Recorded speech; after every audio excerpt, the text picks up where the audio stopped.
सबका के दो। अरे भैया देख आइल 25 दिसंबर हो, अब मिल गइल मौका खुशी सबका के दो। कहता नी बतिया मान जाई देश पावन दिन आई हमनी के क्रिसमस के हो, क्रिसमस के हो। बात खुशी के बा प्रभु हमारे अइले, शुभ दिनवा के मने लहरदार भइले। बात खुशी के बा प्रभु हमारे अइले, शुभ दिनवा के मने लहरदार भइले। प्रभु हमारे अइले, प्रभु हमारे अइले।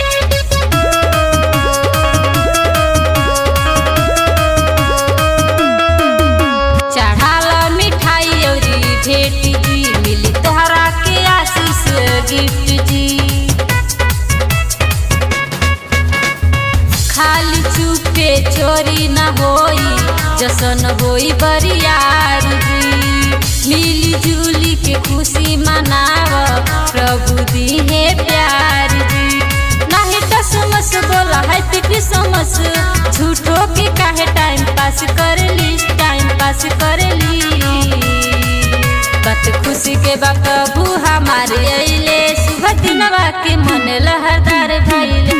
बात खुशी के बा प्रभु हमारे अइले, शुभ दिनवा के मन लहरदार भइले। प्रभु हमारे अइले, प्रभु हमारे अइले।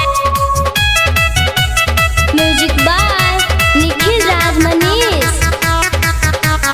शर्मा कहे सुन संसार हो, यीशु मसीह तो से करे ले प्यार हो, मसीह तो से करे ले प्यार हो। काजल राज करेली बिनती, खुशी से बीते सबका दिन हो। नाच गाव वचन सुनाव, फेरा अपन मन हो। पहले अमन हो के प्रभु में मगन, क्रिसमस के बड़ा त्योहार अइले, त्योहार अइले। बात खुशी के बा प्रभु हमारे अइले, शुभ दिनवा के मन लहरदार भइले। बात खुशी के बा प्रभु